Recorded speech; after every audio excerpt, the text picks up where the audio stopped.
Let's watch how Samuel just decided to toy with this woman. Seriously, it's super amazing. You're gonna miss out the fun if you do not watch this video to the end. But hey, at the same time, there were a lot of things Sam Shamoun actually uncovered about Islamism that I myself never knew these things. But they are so funny. Uh, the best one is saved for the later part of the video. So let's go to it. Don't forget to smash that like button so YouTube can recommend this video to others. I have my own freedom of speech, and I can say You what don't have I freedom of interpret. speech. According to your Quran, you're an Allah, and you are the property of a man if you're married, or until you're married, you're the property of your father. Are you married? Yes, I am married. And your husband's letting you speak? Yeah, Wow. Is he a good Muslim?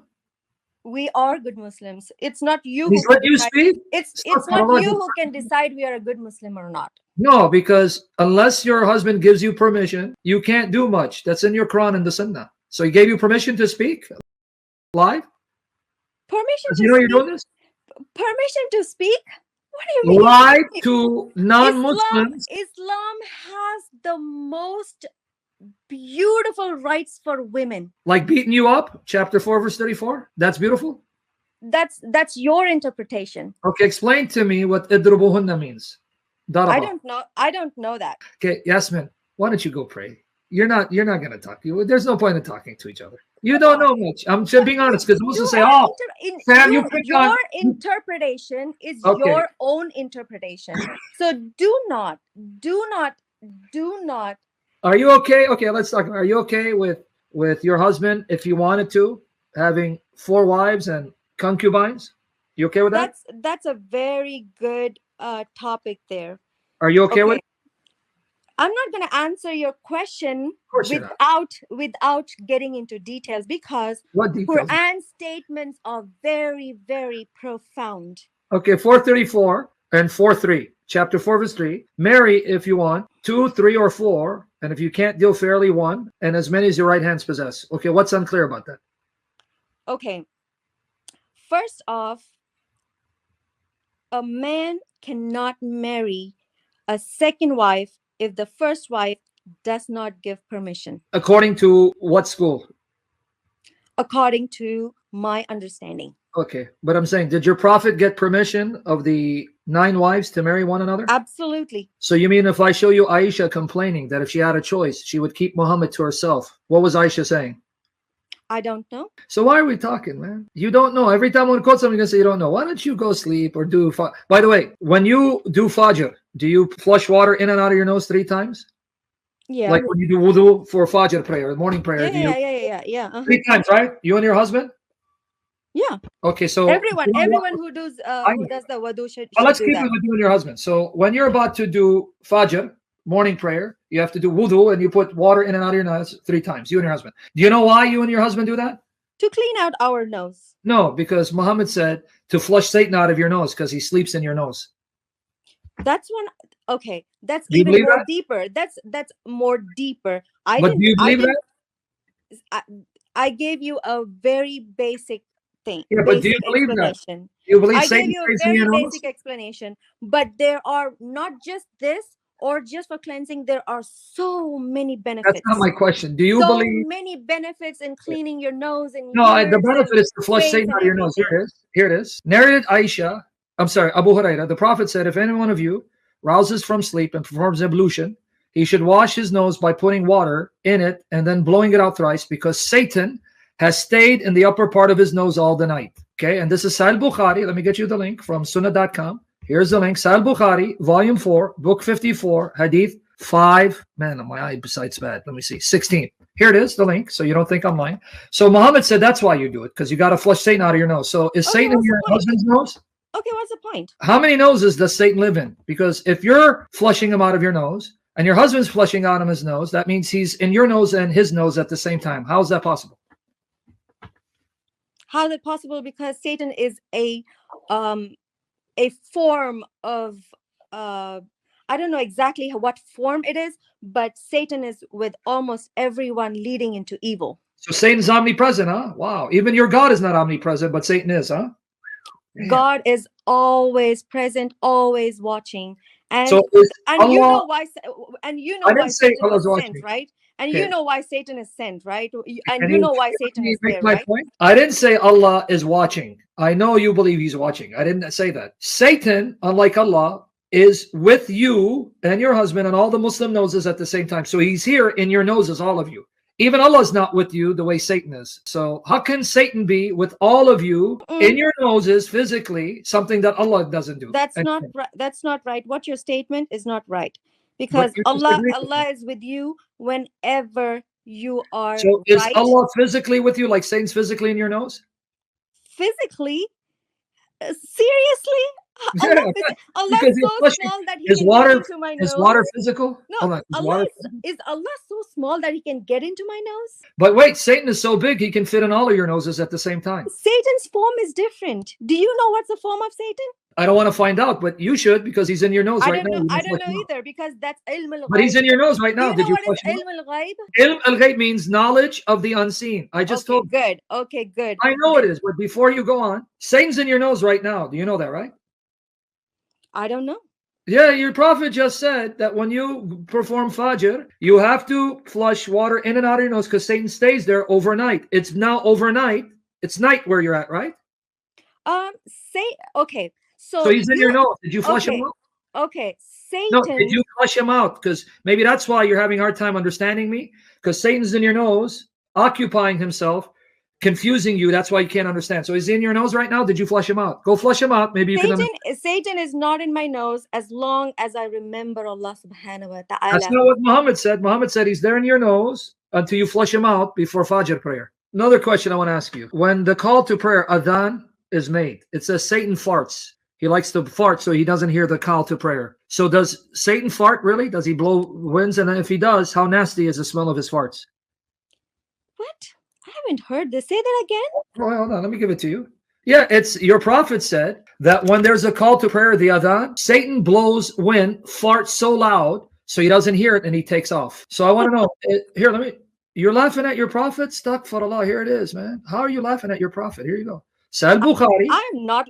That's Volume 1, that's your own way of describing it. Okay, here. I'm not laughing at my beloved Prophet Muhammad, Okay, peace be upon him. That's your way of describing, buddy. Okay, let me read it for you. Sahih Bukhari, huh? You make me laugh, I swear. Okay. Narrated Abu Huraira, Allah's messenger said, when the adhan is pronounced, Satan takes his heels and he passes wind. So he farts, passes wind, he farts with noise, a loud fart during his flight in order not to hear the adhan. This is Sahih Bukhari, and then he comes back when the adhan is finished. Volume 1, Hadith 582. So not only does he fart, it says with noise. So Where does it say it farts? What do you think the word passes wind means in Arabic? This is your interpretation, Sam. Okay, so what is passing wind? He blows, he whispers? The passes wind might have other meanings too. The word means he farts. You can take any meaning out of your own desire. In Arabic means he farts and he farts loud. Okay. Is this fart, does it smell? Does it smell as bad as my farts when I'm drinking protein shakes? I don't want to talk on this indecent. No, by the way, I'm quoting the sunnah of your prophet. This is Muhammad. Why are you ashamed of the sunnah? Stuck for Allah gets stuck. It says passes wind. Passes wind does not the mean word always means fart. farts. This is English. It's not always. It doesn't always mean fart. Sam. Oh, so you mean he's just passing them by going? I don't know. All right. Now, has there been times where you haven't woken up for morning prayer, Fajr? Very few times. Very few times, right? Do you know why you didn't wake up for Fajr? Shaitan. Shaitan, why? You know, how did Shaitan because I listen to Shaitan. No, because he pissed in your ears. No. Yeah, because I listened to Shaitan. Shaitan said, you know what? You're so tired. Don't wake up. It's okay if you don't. No, it's because he pissed in your ears. He whispers in my ears. That's what you interpret as pisses in your ears. Yes, man. This is the sunnah of your prophet. It says, here it is, Sahih Bukhari. There's the link. I'm going to send it in private chat. It says, a man did not wake up for Fajr prayer. He didn't hear the call to adhan because Satan pissed in his ears, was pissing in his ears. Here it is. So you didn't get up because that time. Is that a story? Like an event happened? Here, narrated Abdullah. Is it like. Narrated Abdullah. I'm reading the hadith. Narrated Abdullah It was mentioned before the Prophet that there was a man who slept the night till morning after sunrise. The Prophet said he's a man in whose ears Satan had urinated. So Satan pissed in his ears. So did Satan piss in your ears? Is that why you didn't get up? Satan whispered into me saying that you're so tired. Don't wake up. Oh, It's he didn't. okay to not pray Fajr. Okay, That's so why I didn't pray. he didn't piss in your ears. No, I don't think so. So, but he did piss in this man's ear. So you're okay with Satan? He pisses, he takes a leak, he farts, he stays in your nose. You're okay with that? Now, did you know that one Muslim, a Sahaba, a companion Muhammad, he stoned a she monkey because she committed zina. She cheated on her husband. A group of monkeys started stoning a she monkey because she committed zina, adultery. A group of monkey started stoning a female monkey. Yeah, here it is. Here it is. Let me get it for you. Sahih Bukhari, Volume 5, Book 58, Hadith number 188. During the pre-Islamic period of ignorance, Jahiliyyah, I saw a she monkey surrounded by a number of monkeys. They were all stoning it because it had committed illegal sexual intercourse. They were stoning her because she committed zina. I too stoned it along with them. So you believe that monkeys can commit adultery? And they should have the Sharia applied to them? They should be stoned? Okay.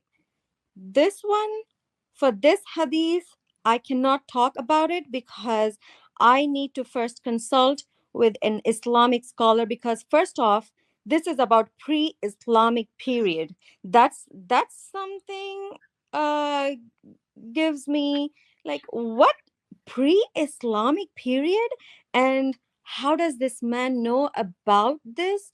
I need to make sure if this is right, and I need details on it. And if I don't know, I cannot talk about it.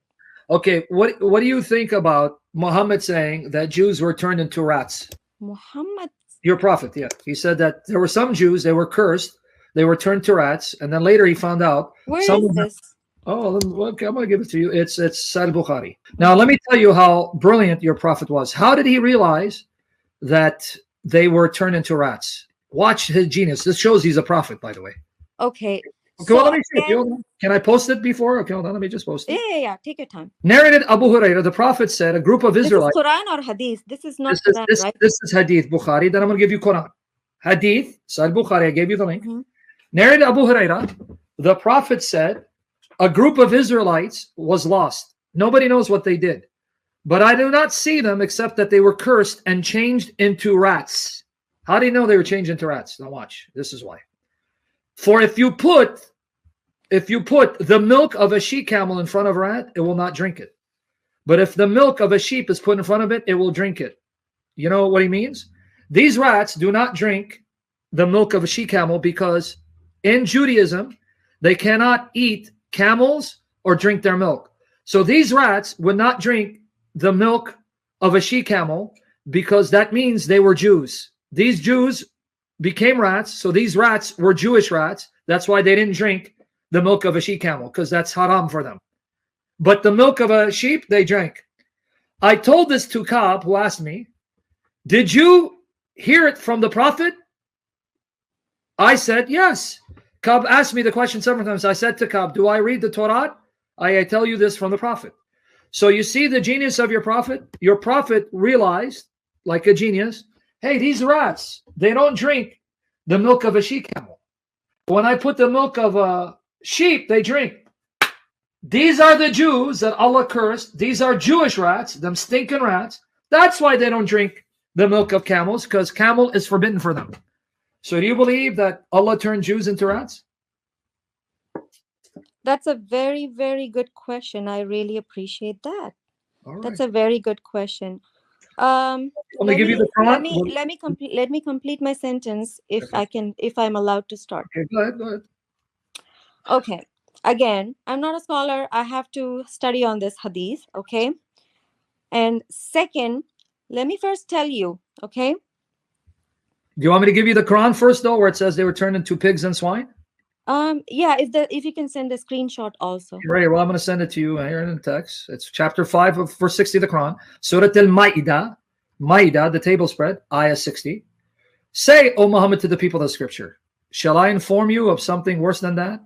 Regarding the recompense from Allah, those Jews who incurred the curse of Allah and his wrath, right? Those of whom some he transformed into monkeys and swines. So Allah turned some Jews to pigs, monkeys, and rats. Okay. So you believe that? The Jews were turned into pigs, monkeys, and rats? Okay. So I need to go to Quran and look at this verse. Okay. Look First at it. thing. You see how Allah says in Quran, if this is in Quran, again, This is Quran. disclaimer is only if this is indeed in the Quran, okay? Okay. If what you are showing is indeed in the Quran, look at that. Those Jews who incurred the curse of Allah. So Allah turned them into rats and pigs and monkeys. Okay. No. Don't put words into my mouth. Okay. Look at this. Those Jews who incurred the curse of Allah. He mentions only those. And yeah, it means that Jews and Christians and Muslims are people of Allah subhanahu wa ta'ala, except for the Jews and Christians and Muslims who incurred the curse of Allah. It's not about just Jews. So they deserve to be turned. It's not about all Jews. It's not about all Jews. It's not all about all Christians. It's not about all Muslims. It's about only those few who incurred the curse of Allah, including Muslims. I'm not saying that Muslims are all good. Muslims are all protected. No. Whoever does wrong, regardless of a Jew, regardless of a Christian, regardless of a Muslim, they are cursed and they will get punished. And one more thing. We got that. Okay, yeah. You already did. You told me it's only Jews who are evil and cursed. Not all Jews. You already explained it. You want to give me another 5-hour lesson on it? Narrated Abu Huraira. This Abu Huraira is classic. The Prophet said the people of Bani Israel used to take bath naked, all together, looking at each other. The Prophet Moses used to take bath alone. So he used to go take a bath alone by himself. Now watch. They said, Wallahi, by Allah, nothing prevents Moses from taking a bath with us except that he has scrotal hernia. So they were making fun of him. He's embarrassed to take bath with us because he has a physical defect. Okay, now watch. This one I need you to help me understand. So once Moses went out to take a bath and put his clothes over a stone. Pay attention now, Yasmin. Over a stone. And then that stone ran away with his clothes. Wow. The stone ran and stole the clothes of Moses. Then what did Moses do? Moses followed that stone. He chased after that stone saying, my clothes are stone. Hold on, I'm sorry. My clothes are stone. My clothes are stone. Wait, let me finish it. The people of Bani Israel saw him and said, Wallahi, Moses has no defect in his body. Moses took his clothes, and began to beat the stone. Ya kafir, ya munafiq. Abu Huraira added, by Allah, there are still 6 or 7 marks present on the stone from that excessive beating. Okay, so my question to you, this is from Bukhari, Volume 1, Book 5, Hadith 277. Are you telling me a stone ran away stealing Moses's clothes, and you believe that? Can I talk? I mean, because I have 2 more questions, but I want to know, you believe that? Yeah. Do you want my response now? Before you do, let me ask you a second one, then I'll let you respond. Second question. So you believe Allah caused the stone to run away with the clothes so that Moses could run naked, fully naked, in front of the entire Bani Israel, women and children, married women, looking at Moses' naked body, seeing his genitals as he's running to show that Moses' body is perfect. Do you believe that too? Did I first say yes for the first statement? But you got to. This is Sunnah. This is. I asked you a simple question. Do you want my response now? I just asked you. I didn't say yes. So you're rejecting Bukhari, the son of your prophet. Astaghfirullah, a'udhu billahi. I am not rejecting Bukhari. I just don't know where this fake Bukhari that you got. Okay, I gave you the link here. You can show it to your scholar. I will confirm with my scholars. Okay, give it here. Here it is. Save the link, though. I just sent a private chat. Yes, I'm going to save. Assuming he says, yes, it's authentic. Let's just assume it's authentic. Just let's say. So you would then say... assumption is not as equal as truth. I Okay. cannot assume. All right, then. Well, now here's what you're going to do. You take those links, save them, Mm-hmm. go talk to your scholar, contact me on Skype if you want to go and talk about Quran and Bible corruption. Okay? Mm-hmm.